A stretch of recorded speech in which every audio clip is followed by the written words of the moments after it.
마가복음 11장 11절부터 25절까지 사실은 11장 전체를 가지고 함께 말씀을 볼 텐데요. 11절부터 25절까지만 먼저 교독으로 하나님 말씀 함께 봉독하도록 하겠습니다.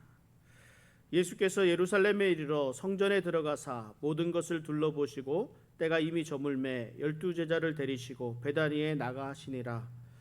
이튿날 그들이 베다니에서 나왔을 때에 예수께서 시장하신지라.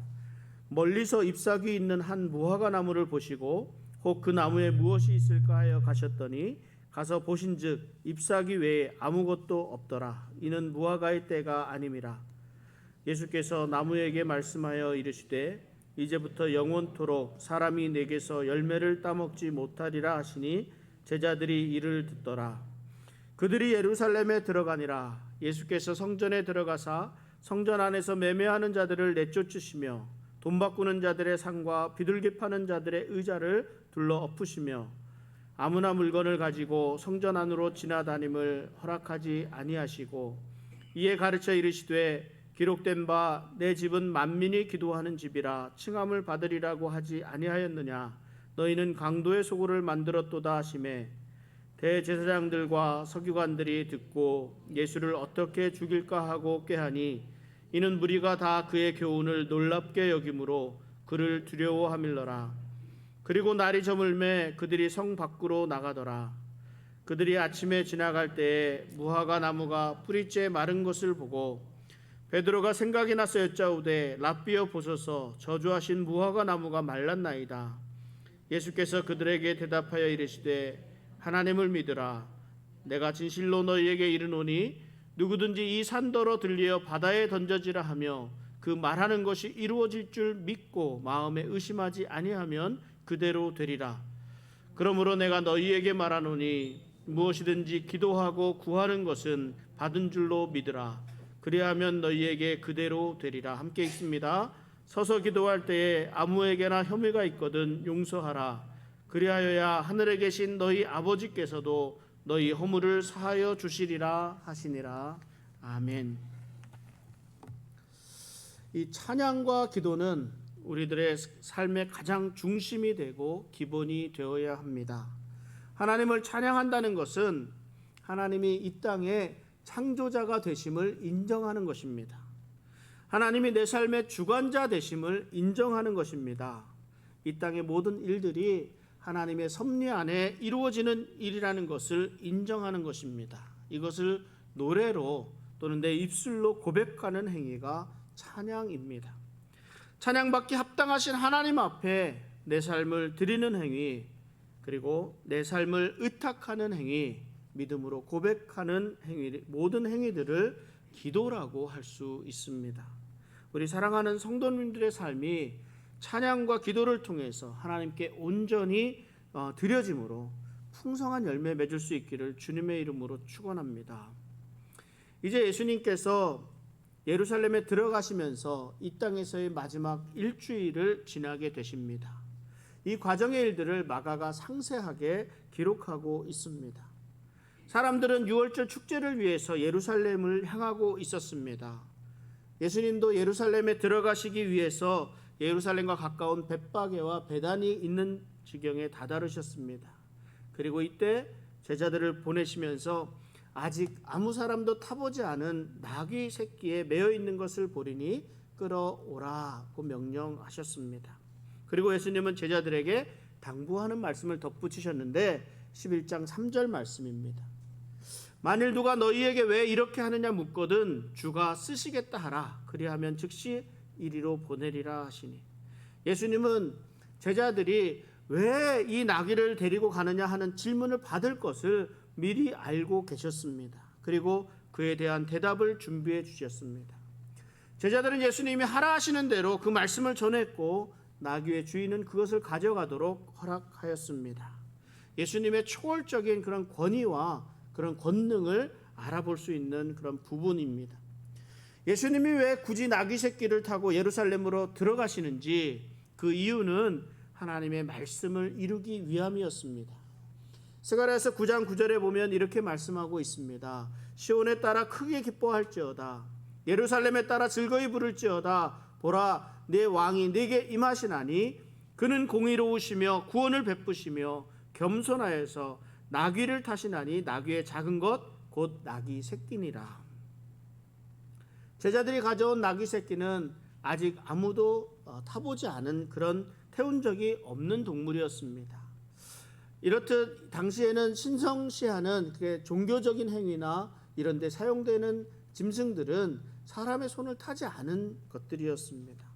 사람이 한 번도 타보지 않은 나귀 새끼였기 때문에 사람이 앉을 안장도 없었습니다. 제자들은 그의 겉옷을 벗어서 나귀 등에 얹고 예수님 새끼를 타고 가시는 이 모습은 마치 자연스럽게 왕의 대관식을 생각할 수 있도록 하는 그런 행동이 되었습니다. 제자들뿐만 아니라 많은 사람들이 자기들의 겉옷을 벗어서 나귀 위에 올리고 자기 또 길가에 깔고 나뭇가지를 종려나뭇가지를 베어서 길에 펴면서 호산나 찬송하리로다. 주의 이름으로 오시는 이여 찬송하리로다.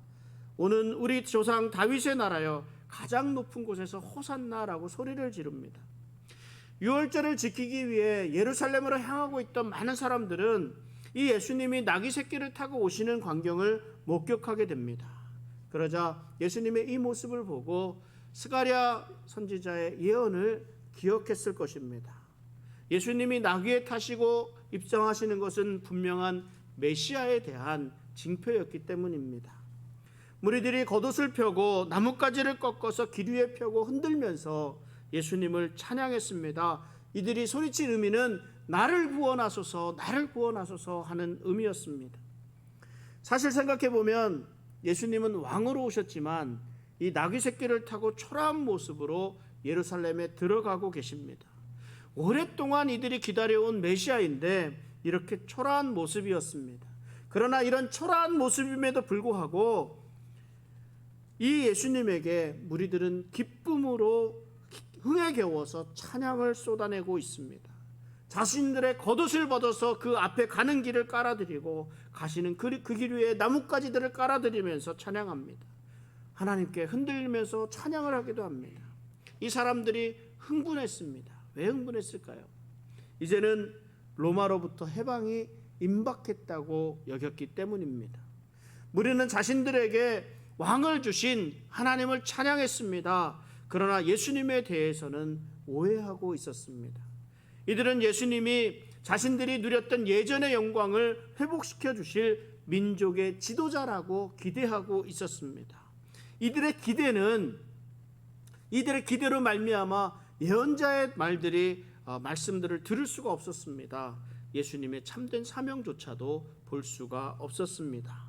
그러니까 이 기대한다는 것, 이 기대라는 것이 가장 크게 염려가 되는 부분입니다. 기대가 크면 실망도 크다는 말이 있습니다. 예루살렘을 향하는 사람들은 예수님에 대한 잘못된 기대감을 가지고 있었습니다. 그래서 예수님께서 그들이 기대하는 바를 이루어 주시지 못할 것이라는 사실이 분명해지자마자 예수님을 배척하는 대열에 합류하게 됩니다. 오히려 예수님을 십자가에 못 박으라고 소리를 치게 되었습니다.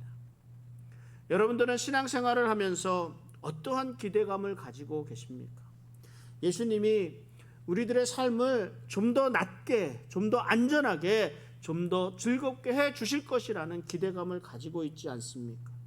우리들 삶에 어려움이 없게 해 주실 것이라는 그런 기대감을 가지고 있을 것입니다. 무슨 일이든 형통한 은혜를 기대하고 있을 것입니다. 그러나 우리의 생각과 우리의 기대와 하나님의 뜻이 반드시 일치하지는 않는다는 것을 우리는 또 알아야 합니다. 그리고 우리에게 닥치게 되는 고난과 우리에게 닥치게 되는 어려움이 또한 반드시 우리 삶의 장애가 되는 것만은 아니라는 것 또한 알고 있어야 합니다. 하나님은 어려움 가운데, 고난 가운데 극복할 힘을 주시고 오히려 이 일들을 통해서 하나님의 뜻이 이루어질 수 있도록 인도하십니다. 이 일이 오히려 우리 삶의 형통의 은혜를 허락하시는 것임을 알 수 있어야 합니다. 우리가 고난을 두려워하지 않고 어려움에 담대하게 맞설 수 있는 것은 이 모든 일이 하나님의 섭리 아래 있다는 것을 알고 있기 때문입니다. 그 사실을 믿고 있기 때문입니다. 그리고 하나님은 우리를 선한 길로 인도해 주신다는 그 믿음이 있기 때문입니다. 여러분, 내 생각대로 이루어질 일을 기대하지 말고 하나님이 하나님의 뜻대로 이루어 가실 일을 기대할 수 있는 우리 성도님들이 되시기를 바랍니다. 예수님이 예루살렘에 입성하셨습니다. 그리고 마가는 여기에 한 가지 주목할 말씀을 기록하고 있습니다. 그 말씀이 11절 말씀입니다. 11절 말씀을 다시 한번 읽어보겠습니다. 예수께서 예루살렘에 이르러 성전에 들어가사 모든 것을 둘러보시고 때가 이미 저물매 12제자를 데리시고 베다니에 나가시니라. 예수님이 예루살렘에 입성하셔서 곧바로 향하신 곳이 바로 성전이었습니다. 그리고 이 성전에서 모든 것을 둘러보셨다고 말씀하고 있습니다.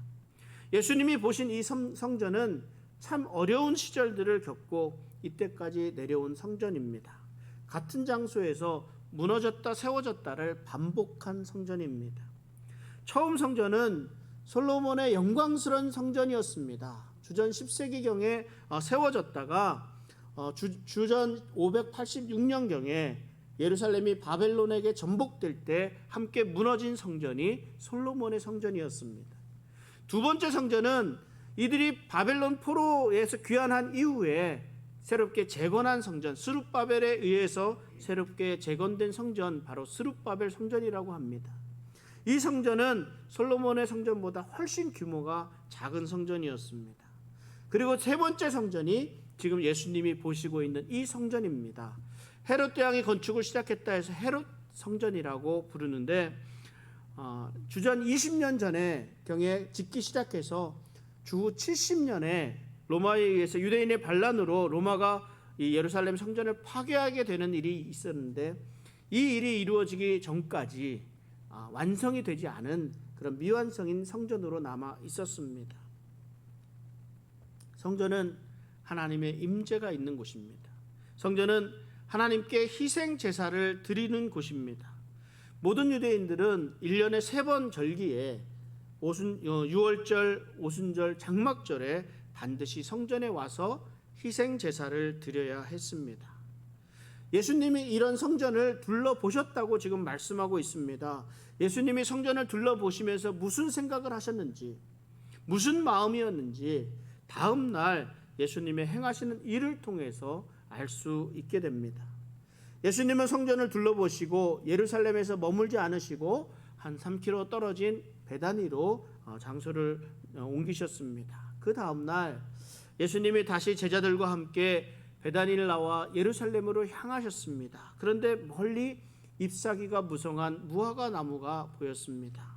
이때 예수님이 시장하셨다고 말씀합니다. 그래서 혹 무엇이 있을까 해서 가셨더니 잎사귀 외에는 아무것도 없었습니다. 성경은 그 이유를 무화과의 때가 아님이라고 설명하고 있습니다. 무화과는 일반적으로 3월에 그 먹을 수 있는 싹을 이렇게 틔운다고 합니다. 그리고 4월에 잎사귀가 무성해지고 5월이 되어야 그 무성했던 잎사귀가 떨어지며 열매를 맺는다고 합니다. 6월절 때는 4월입니다. 그러니까 먹을 수 있는 싹은 물론이고 무화과 열매가 없는 것은 당연한 일입니다. 그런데 왜 예수님께서 무화과 열매가 없다고 이 무화과 나무에 저주를 내리셨을까요? 그 때가 아직 되지 아니하였는데도 말입니다. 다음 날 제자들이 무화과 나무가 뿌리채 마른 것을 보고 예수님에게 물었을 때 예수님은 그 대답 외에 다른 대답을 해주셨습니다. 그 대답이 22절, 23절 말씀인데요. 예수님께서 이렇게 대답하셨습니다. 함께 읽겠습니다. 예수께서 그들에게 대답하여 이르시되 하나님을 믿으라. 내가 진실로 너희에게 이르노니 누구든지 이 산더러 들려 바다에 던져지라 하며 그 말하는 것이 이루어질 줄 믿고 마음에 의심하지 아니하면 그대로 되리라. 예수님은 이 무화과 나무가 왜 무화과 나무에게 저주를 하셨습니까? 이런 질문에 답을 하지 않으시고 하나님께 무엇이든지 구할 수 있고 그 구하는 모든 것 응답받을 수 있다는 말씀을 해주십니다. 제자들은 무화과 나무가 예수님의 말씀만으로 이렇게 시들어 버렸다, 이 사실에 놀라서는 안 된다는 것입니다. 예수님은 하나님이 어떠한 상황에서도 도울 수 있다는 것을 보여주시기 원하셨습니다. 예수님이 말씀하시고 있는 이 산과 바다, 이 산은 눈에 보이는 감람산을 얘기할 것이고 그 바다는 저쪽 또 아래쪽에 있는 사해 바다를 가리키는 것일 것입니다. 그래서 눈에 보이는 이 감람산을 사해에 던져지라 해도 이룰 수 있다는 예수님의 이 말씀, 하나님께 간구할 때 의심하지 말고 믿어야 한다는 말씀입니다. 하나님에 대한 확신이 흔들려서는 안 됩니다. 그러나 이 상황 속에서 우리가 분명히 알아야 할 것은 예수님께서 말씀하고 있는 이 기도는 내 마음대로 그 산을 옮기려고 하는 그 기도가 아니라는 사실입니다. 제자들이 앞으로 복음을 전하면서 산처럼 커다란 반대에 직면하게 될 때 끊임없이 해야 할 기도를 언급하신 것으로 보아야 합니다. 무엇이든 하나님 나라를 위해 구하는 기도는 응답받게 될 것이라 말씀해 주십니다. 그런데 이렇듯 무화과나무를 통해서 믿음에 대해서, 기도에 대해서 설명을 해주시는데 이 무화과나무의 사건의 시작과 그 결론 사이에 한 새로운 이야기를 말씀하고 있습니다. 그 이야기가 성전을 청결하게 하신 사건입니다. 예수님은 전날 예루살렘에 들어오셨을 때 성전의 상황을 다 확인하셨습니다. 그리고 또한 예수님은 처음 사역을 시작하실 때 한번 성전에서 장사하는 무리들을 내쫓으신 적이 있습니다. 그러나 여전히 그 상황이 나아지지 않았습니다. 15절 16절에 보면 그들이 예루살렘에 들어가니라 예수께서 성전에 들어가사 성전 안에서 매매하는 자들을 내쫓으시며 돈 바꾸는 자들의 상과 비둘기 파는 자들의 의자를 둘러 엎으시며 아무나 물건을 가지고 성전 안으로 지나다님을 허락하지 아니하시고 말씀합니다. 예수님께서 성전에서 매매하는 자들을 내쫓으셨습니다. 사람들이 무엇을 매매하고 있었습니까? 하나님께서는 원래 자기 백성들에게 자신이 드릴 희생 제물을 직접 가져오라고 명하셨습니다. 그런데 집에서부터 먼 길을 와야 하는데 이 희생 제물을 가져오기가 여간 힘든 일이 아니었습니다. 이에 종교 지도자들은 성전 밖에 있는 감람산에서 이 희생 제물들을, 짐승들을 살 수 있도록 4곳이나 시장을 열어 주었습니다. 그래서 사람들은 멀리서부터 희생 제물을 가져오지 않아도 이곳에서 살 수 있었습니다. 또한 희생 제물을 가지고 왔다 하더라도 제사장들이 그 희생 제물을 보면서 이것은 제물에 합당하다, 합당하지 않다, 흠이 없으면 거절을 당했습니다. 그러면 또 다른 희생 제물을 준비해야 할 수밖에 없었습니다. 그러면서 이것이 장사가 되니까 이 대제사장은 성전 바깥에 있는 이방인의 뜰에서도 시장을 열도록 허락을 했습니다. 이것은 확실한 수입을 보장해 주는 것이었고 성전의 재정을 넉넉하게 해 주었습니다. 이 매매는 희생제물에 국한된 것이 아니었습니다. 돈을 바꾸는 사람들이 있었습니다. 돈 바꾸는 사람들이 유월절 기간 동안에 아주 큰 사업의 이익을 누렸습니다. 상인들은 유대인이 사용하는 통화, 세겔이라는 통화를 유대인의 통화만 받았습니다. 성전세도 유대 통화로만 받았기 때문입니다. 왜냐하면 외지에서 온 사람들은 로마 통화를 가지고 왔는데 성전에서 유통되는 것은 유대 통화였기 때문입니다. 로마 돈인 드라크마에는 가이사의 그런 상이 새겨져 있었습니다. 그래서 우상을 섬기는 자들이 새겨져 있는 그런 돈을 하나님께 드리는 것은 신성 모독이 된다 해서 그 유대 로마 돈을 받지 않고 유대 돈만을 받았습니다. 유대 돈을 환전을 해야 되는데 이 돈 바꾸는 사람들이 과한 환전 수수료를 물리는 거예요. 거기서 이득을 취하는 겁니다. 그러니까 예수님께서 강도라고 할 정도의 그런 이득을 취했습니다. 유대인 역사가 요세푸스가 당시 그러니까 주 66년도에 6월절에 희생제물로 드려진 양의 숫자가 25만 5,600마리였다 그럽니다. 25만 5,600마리. 그러니까 사실은 성전이 이렇게 큰 규모가 아닙니다. 저희 교회보다 약간 클까 정도 할 정도인데 그곳에서 25만 마리 이상 되는 양을 잡아서 제사를 드리니까 그곳에 얼마나 많이 그 소란스러운 상황이 되었겠습니까? 예수님은 이 돈 바꾸는 자들의 상과 비둘기 파는 자들의 상을 둘러 엎으셨습니다. 그 상들이 여기저기 요란한 소리를 내며 쏟아지고 비둘기들이 뒤집힌 우리들에서 뛰어나와서 무리 위로 흩어졌을 것 아닙니까? 예수님은 하나님을 경배하는 집이 이렇게 착취하는 장소가 된 것에 대해서 분노하셨습니다. 그런데 예수님께서 이 장사하는 것, 매매하는 것, 돈 바꾸는 것, 또 착취하는 것, 이런 것만을 가지고 분노하신 것은 아닙니다. 한 가지 이유가 더 있습니다. 지금 이들이 매매하고 있는 곳이 성전 안에 이방인의 뜰이었습니다. 이방인의 뜰은 유대교로 회심한 이방인들이 경배할 수 있는 유일한 장소였습니다. 이들은 유대인 순수혈통이 아니었기 때문에 성전 안에 들어갈 수가 없었습니다. 이들에게 허용된 것은 이방인의 뜰까지였습니다. 그러니까 이들이 와서 예배를 드리고 기도할 수 있는 곳, 이방인들이 예배를 드릴 수 있는 유일한 공간이 이방인의 뜰이었습니다.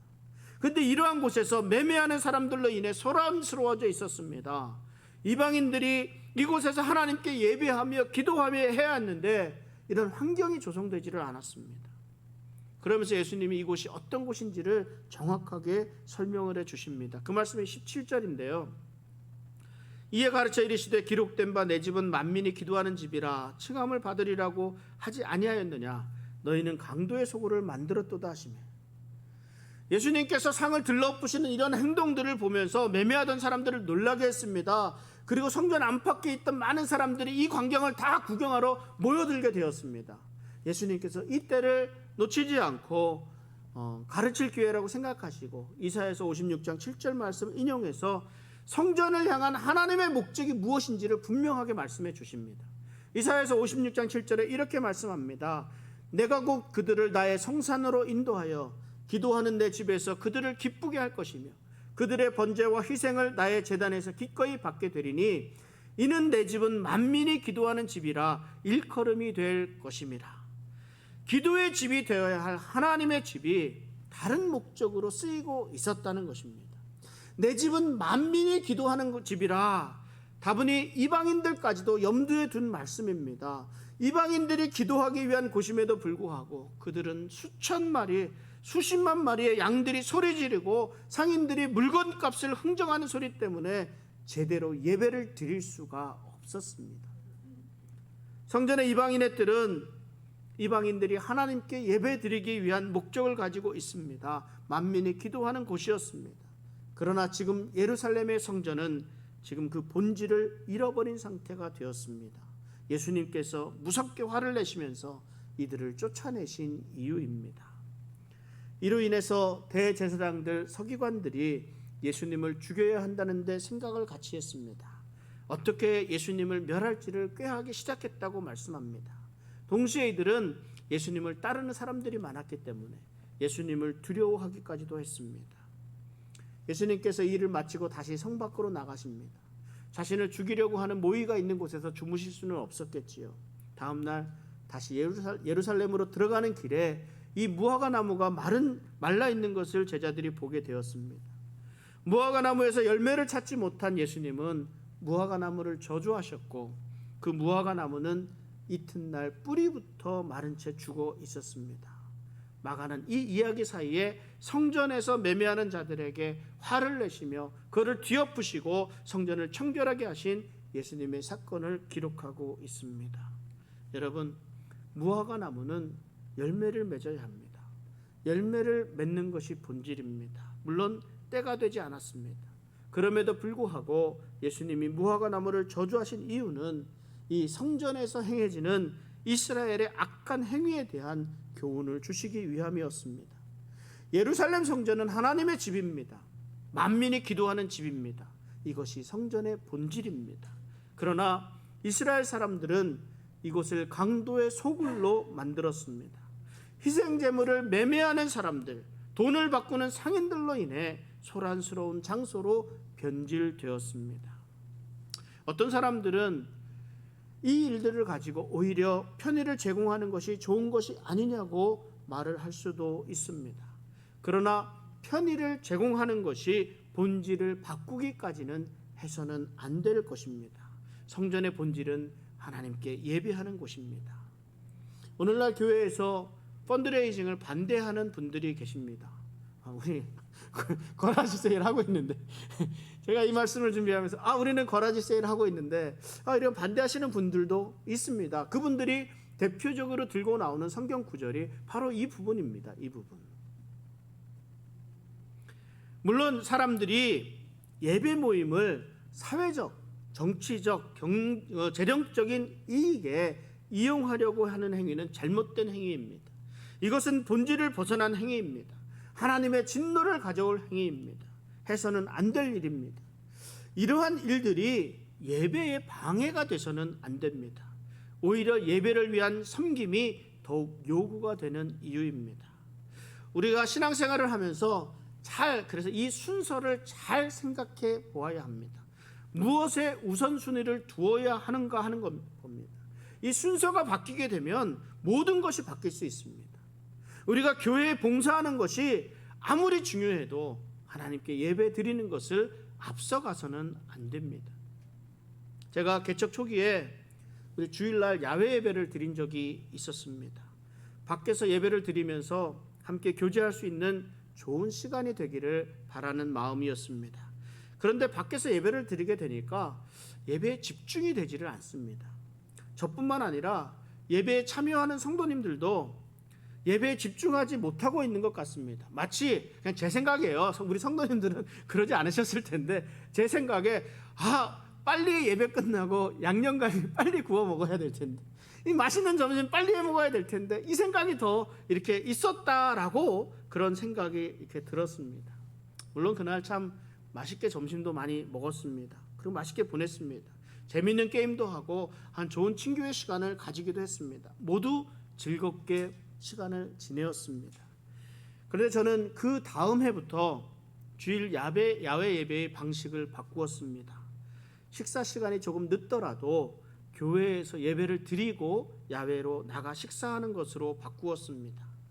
왜냐하면 어떠한 이유에서든 예배가 소홀히 드려져서는 안 되었기 때문이었습니다. 제가 말씀을 정리합니다. 무화과나무, 과일나무의 본질은 그 과일나무의 열매입니다. 열매를 맺는 것입니다. 성전의 본질은 하나님께 예배하는 곳입니다. 그렇다면 우리 그리스도인의 본질이 무엇이겠습니까? 가장 기본적인 삶의 본질은 하나님을 찬양하는 일입니다. 하나님께 기도하는 일입니다. 우리 삶 속에서 찬양의 열매, 기도의 열매를 맺어야 하는 것이 그리스도인입니다. 하나님을 찬양할 때 전심으로 찬양해야 합니다. 내 마음과 정성을 다해서 찬양해야 합니다. 찬양의 능력은 우리들 삶을 바꾸어 줍니다. 우리의 마음과 생각을 바꾸어 줍니다.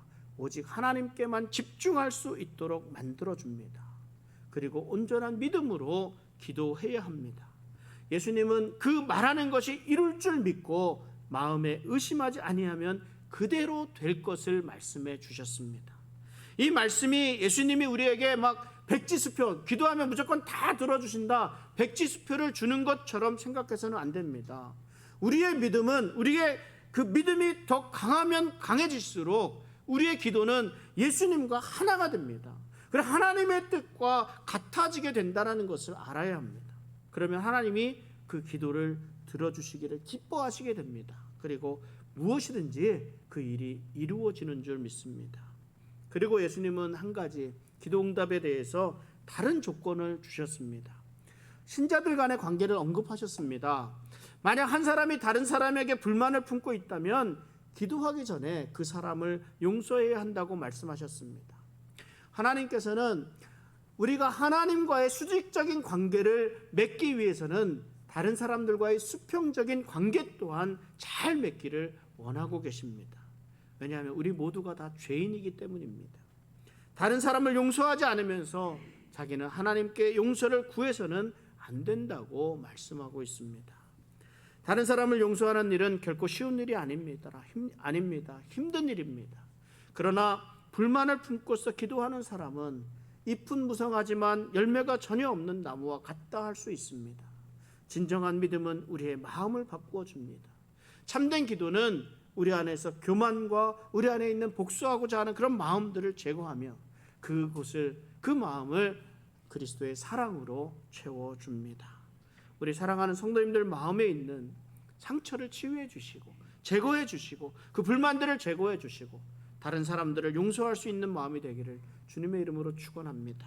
한 주간 우리 그리스도인의 본질에 대해서 생각할 수 있기를 바랍니다. 하나님은 우리가 풍성한 열매를 맺는 삶을 살아가기를 원하고 계십니다. 내 평생 살아가는 동안 하나님을 찬양하는 일, 하나님께 기도하는 일을 멈추지 않겠다고 결심하며 나아갈 수 있기를 바랍니다. 찬양의 열매, 기도의 열매를 통해 예수님을 닮아가는 우리 성숙한 그리스도인으로 자라갈 수 있기를 바랍니다. 우리 함께 기도하겠습니다.